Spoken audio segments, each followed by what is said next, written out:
This is the Aston Martin DB12 Volante, and it's a little bit like Big Ben.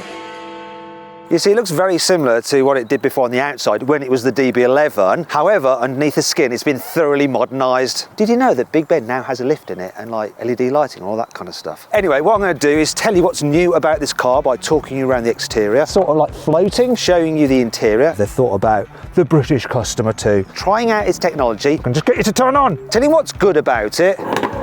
What's not so good about it. Let me out. Let me out. I'm also going to take it for a drive. Total bonkers back crazy. And I'm going to launch it to see how quick it is from 0 to 60 miles an hour. I'm Matt forgot my name. I'm Matt Watson and you're watching carwow. Get with it. Let me talk you around the design of this DB12. So visually at the rear, it's very similar to the DB11. They've tried to keep the design the same, though actually the body is about 20 millimeters wider. You can see it's nice and wide here at the back. The track is 50 millimeters wider. I wish they'd made these wider though, look. The exhaust about the same as before. Could do with a little bit more volume to them. Moving down the side, before we move down the side, I do like the shape of the lights. Look so cool, don't they? Anyway, moving down the side, got some new alloy wheel designs and wheel sizes are all 21 inches. Car comes on new Michelin Pilot Sport 5S tyres. They've been specifically developed for this car. This is something I want to show you. We need the key, please. Just bear with me. So in the past, you'd have to push the door handle like that to open it, but now, I didn't know it was in there. Now, look, you can get it with poppy outies.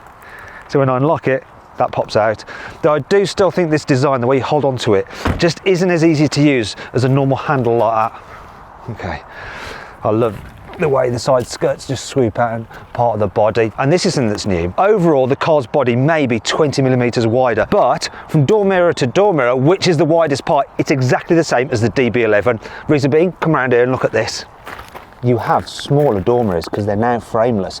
And this whole unit moves when you want to alter the angle of the door mirror. Looks nice, that does. Now here, the whole design is new compared to the DB11. Before, the car had a clamshell bonnet, but now they've done it in various segments. One advantage of that is that if you have a bit of a prank, you haven't written off an entirely massive big piece of bodywork. You can replace bits and pieces. Now there are little vents in here to help let air out from the wheel well. You've got air vents down there to smooth airflow down the side of the vehicle. Massive brakes, and you can upgrade to carbon ceramics, of course. Here at the front, there's some more breathers down under there to help smooth the airflow.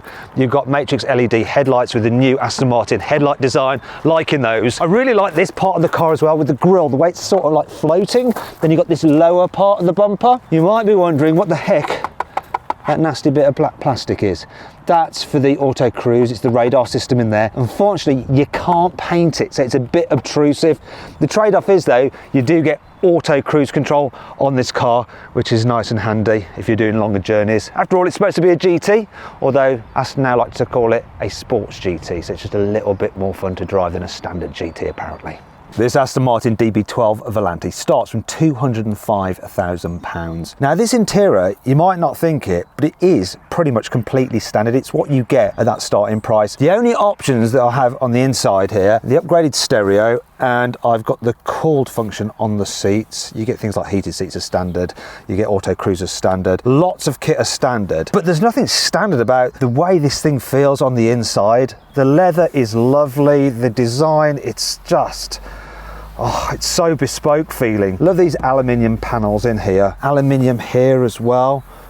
So cool. And most of the things you touch, like the switches, just have a solid, expensive metal feel to them like that. That's the drive mode selector. You've got actual physical buttons, or shall I say rollers, for the ventilation system. So that's your temperature. Once again, nice weighty metal feel to it. You've got your fan there, your temperature there for the passenger, volume for the stereo.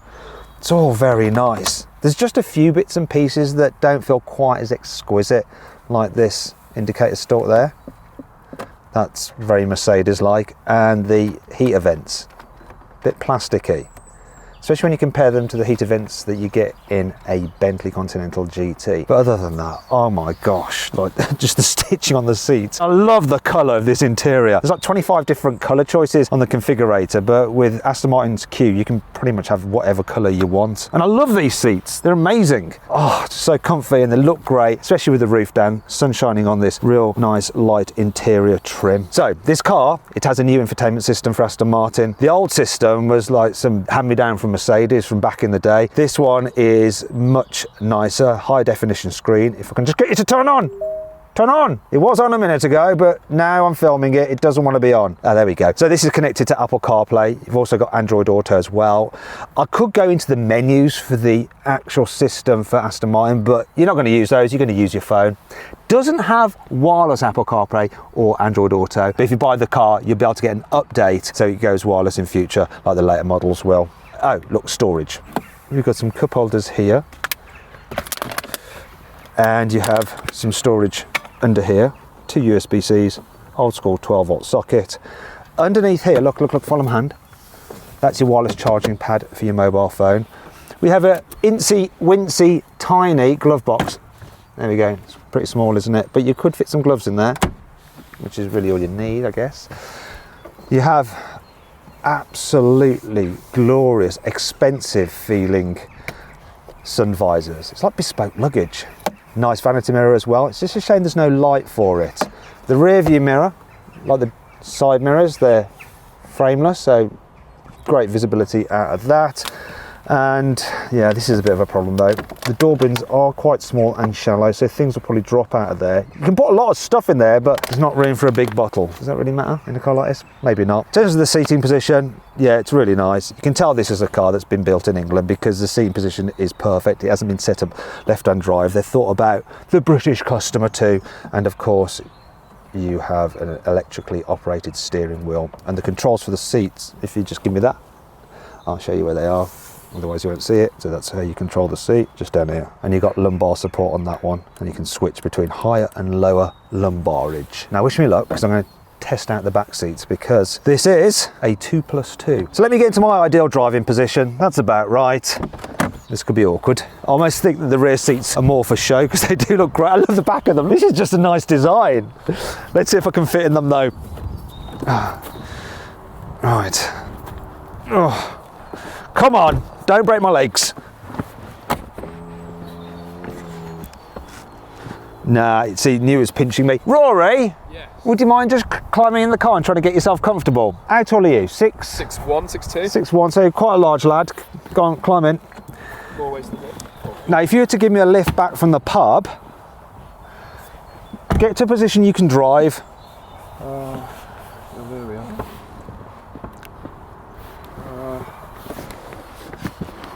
Let's try side saddle. No, that doesn't work either. No, I'm going to have to go back a bit, sorry. Okay. Right, that's it. Probably I can then climb that. Are you alright to drive with my foot there like that? It's not the best smelling, but it's fine. Actually, that's not workable. Let's try again. Let's jump out. No, just stay like that. So, very short journey. Kids, probably. But I do want to show you this. Look, you've got Isofix anchor points. Where are they? I know you're there. There, Isofix. Yay. Now you could fit a little booster seat in there. I don't think you're going to be able to fit a huge rear facing seat in the back though, not with someone sat in front. You'd have to push the chair forward. I can't even plug this in. I'll just hold on to it. I'm sure it'll all be fine. It's always important for a car such as this to be able to carry a set of golf clubs. Oh, that's annoying. There's no boot release here. You have to do it either from in here or on the key. Open. Right, try again. Do you reckon you could fit a set of golf clubs in here? I don't think so, not with a driver. There's no way. There's no way, especially when you've got, this is a wind deflector, you have to take that out. This is into space when you have the roof down. You can push it up when you've got it up. Shall we put the roof up? Yeah. Let's put the roof up. And we'll see how the boot will be slightly bigger once the roof is up. Let's see how quickly and efficiently we can do this. Let's time it. Go on, start the clock. Go. So I'm timing it.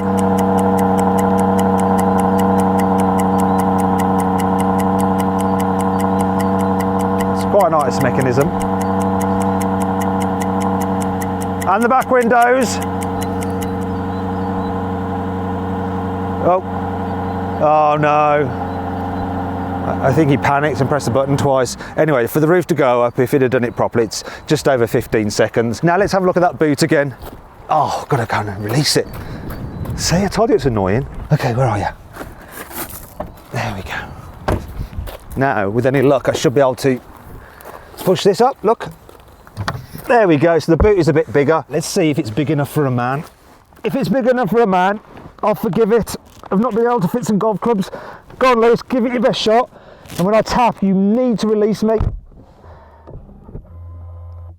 I can't even move to tap. Oh, I tell you what, the carpet's nice in here. Let me out. Release me. Let me out.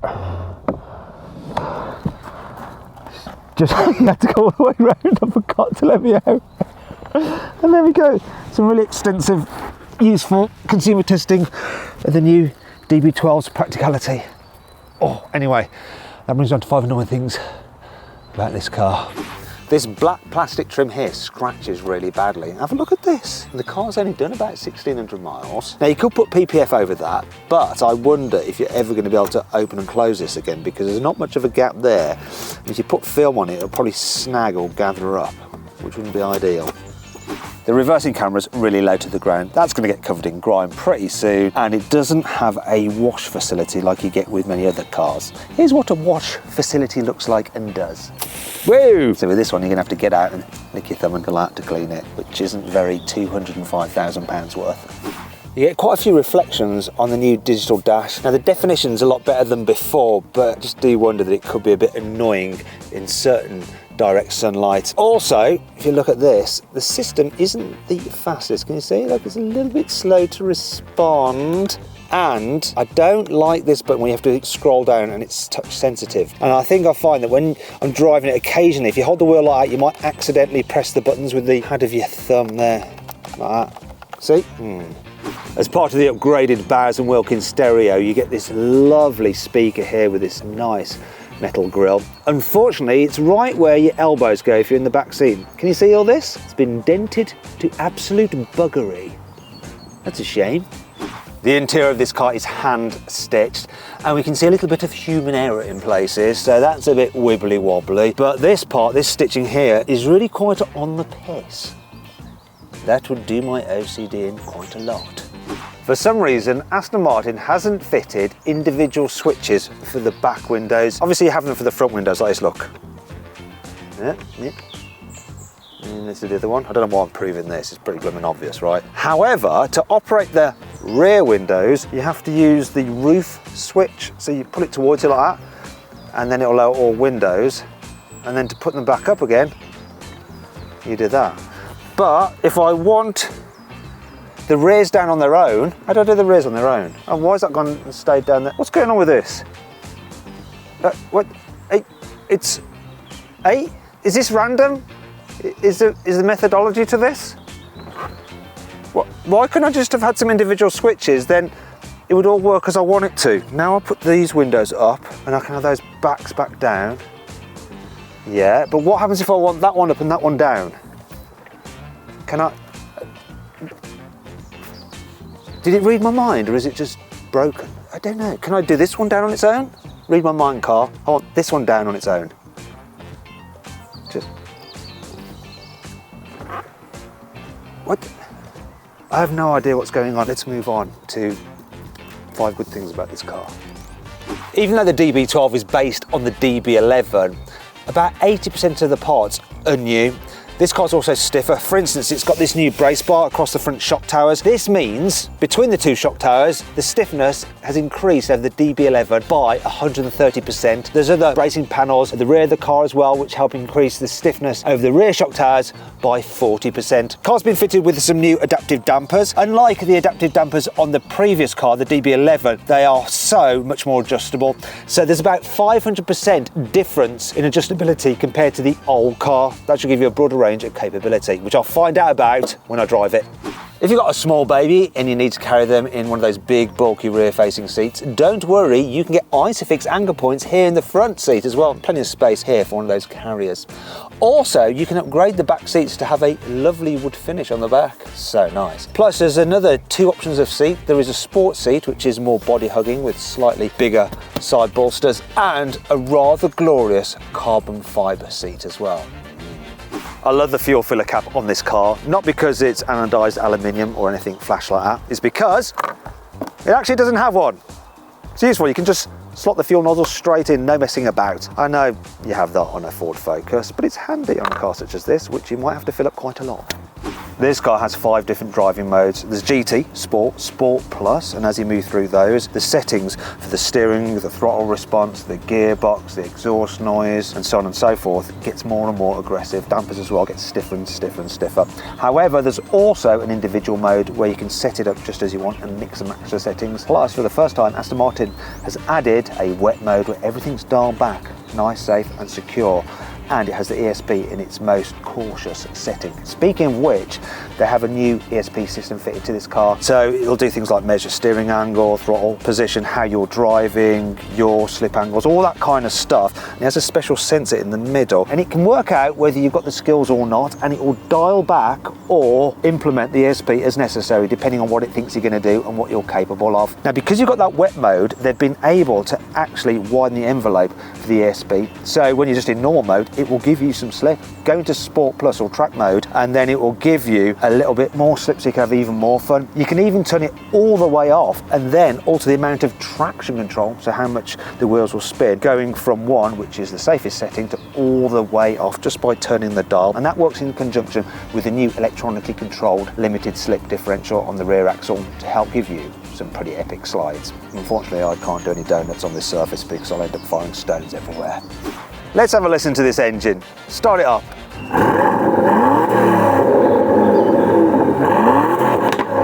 Oh, it's spitting water. More. Wow. So we have a bit of a soft limiter, but I'm going to forgive it because that sounds awesome. Can we have some more? More. I love the way it's unpredictable as well, so it makes you just want to do it some more to see if you can make it happen. Nice. Power comes from a 4-litre twin-turbo V8. Wait a minute, I thought it was supposed to have 2 Snells. I can only see 1 here. Anyway, it's made by Mercedes-AMG, and in this particular car, it puts out 680 horsepower and 800 newton meters of torque, and it drives the rear wheels by an 8-speed automatic gearbox. I really like this feature, right? So, air comes in there, comes to this little vent here, goes through here, then that blows out over the turbos to keep them cool. Those are the air intakes there, and the air is sucked in either side, so you get like this ram air effect at high speed. Speaking of which, top speed of this vehicle with the roof down, 202 miles an hour. 0 to 60? Well, that's supposed to take 3.6 seconds. We'll find out if I can do that on a day like today, with all that power and rear wheel drive and a slightly greasy road. What could go wrong? A car such as this has to fulfill 3 main roles. It's got to be good for putting a smile on your face when you get to a twisty road. It's got to be able to just soak up the miles in comfort as you cross continents. But it's also got to be good at just bimbling around town as you go from boutique to boutique or from winery to winery. So can it cope with that? Bearing in mind that Aston Martin have tried to make this car more sporty than the DB11. Part of its ability to have such a wide breadth are those new dampers. So I've got it in its comfiest setting, and while it feels taut and sporty, it doesn't feel uncomfortable. It feels expensive, refined and purposeful, but not annoying. What could be annoying is if you couldn't see out of it like a Lamborghini, but you absolutely can. Visibility is great, turning circles like 12.4 meters, got surround cameras, they're up, so I can see if I can get around without scratching my alloy wheels. Now, I've got the steering in its sportiest setting, but it's not overly heavy. The gearbox is easy to switch between forward and reverse. These cameras are really nice and clear. The door mirrors are big, so it's surprisingly easy to just maneuver, even though I've got the longest bonnet in the world. It's no problem at all. So it's stress-free for just driving around little country villages as you enjoy your Sunday out. And one of the things that I'm noticing with it as well, sometimes in convertible cars, when you go over bumps or potholes, the steering wheel can shake, and that's because their bodies are a little bit kind of wobbly because you've chopped off the roof and reduced their rigidity. But this one, hardly getting any movement through the steering wheel at all when I go over these bumps. It feels really solid, really expensive. Gearbox helps, really smooth. And the brakes, so they're nicely assisted actually. They're not like you have to really prod them hard, but they don't feel squidgy either. So they're responsive and firm at the same time. That's nice. One of the things that is a little bit annoying, as with all modern cars, you have safety systems that default to being on. So when you want to toggle them, you then go into this system here and go into assistance. But you'll probably notice just down here, the buttons are quite small that you use to press, and it's all very dark and the font's small. So when you're doing things like, oh, I need to go into speed limit, audio warning off, I want that off, you are spending a lot of time like staring at the screen. That could do with having larger font, being brighter. Yeah, so that's not ideal because it does just default to on, as with every car. I think we just need a physical button, just go on, off for those kind of settings. One thing that is much easier to do though is change driving mode. That's pretty simple. It feels so satisfying when you do it. So let's go into GT mode. So this is your normal cruise mode. So it's slackened things off. So my throttle response, steering weight. So this is utter chill mode for when you're just cruising about. Now I'm in cruise mode. What I'm going to do is just check out the response of the engine and the gearbox when they're in their least sporty setting. Just, you know, when you need to put your foot down, see how well the car responds. Right, here we go. 3, 2, 1, flooring it now. Bit of a delay. Oh, that's interesting. I'm going to do the same thing again, but with the car in the sportier setting. So I want to check the response now. 3, 2, 1, flooring it now. Oh wow. Frickin' hell. There's a completely different response in kickdown. It like kicks down an extra gear when you're in the sportier setting. So rather than it just being a delay and stuff, it really does try and make it just smoother, more relaxed, and total bonkers back crazy when you have it in the sportier setting. I'm noticing the difference in the suspension now though, because I've got it in Sport Plus and it seems quite firm. So I'm going to go back into individual where everything is in maximum attack, but I've got suspension in relaxed. Now let's find out if the chassis matches up to that engine. So let's go manual. There we go. Blimey, so quick. So this is surprising. The nose on this is really, really direct, so responsive. And this bit's quite bumpy, and I'm not getting maybe a slight whiff of jiggle in the steering wheel, but this feels so taut. It doesn't handle quite the way you think it will based on what it looks like and what it feels like here on the inside. You know, it feels like a luxury car. It looks quite gentlemanly and civilized on the outside. Elegant, beautiful, handsome, but drives like a nutcase. It's almost like those students that go to Eton. You think they're all sensible, like that, but my God, they can party at the weekend. And this, on a twisty road, is a bit of a party. It feels absolutely on it. The traction as well. Those Michelin tyres are mega. Loads of grip. Wow. I'm really quite surprised by how this thing handles. This convertible is actually over 100 kilos heavier than the coupe because of the roof mechanism, but still, doesn't feel ponderous at all. That was so much fun. I'm going to do it again. Here we go. I'd have expected it to be like sending itself sideways when I did that. The grip is incredible. Don't know if that's the new stability control system or those tyres or both, or the added stiffness of the chassis, the new suspension, but my God, this is a nut job. Really, really compliments the engine. Get so much confidence out of it. This is a world apart to the DB11.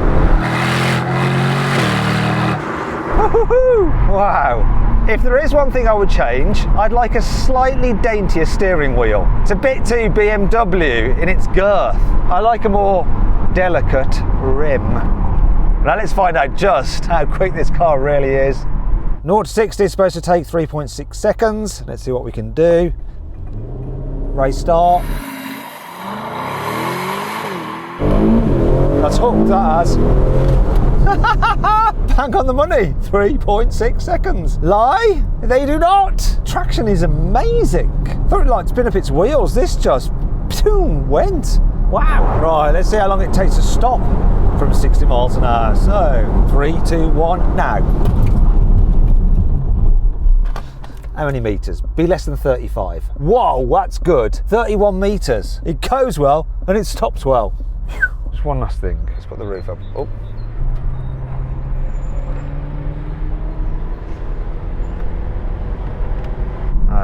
Yeah, the back window with the roof up is nowhere near as good. It's quite limited. It feels more claustrophobic. Well, obviously. I'm not so sure about this bit that kind of comes down. That's a bit, feels a bit like too close to you. Not so sure about that. To be fair, unless it's raining, I'm driving this thing with the roof down, and so should you. So then, what's my final verdict on the new Aston Martin Volante? Should you avoid it? Should you consider it? Should you shortlist it?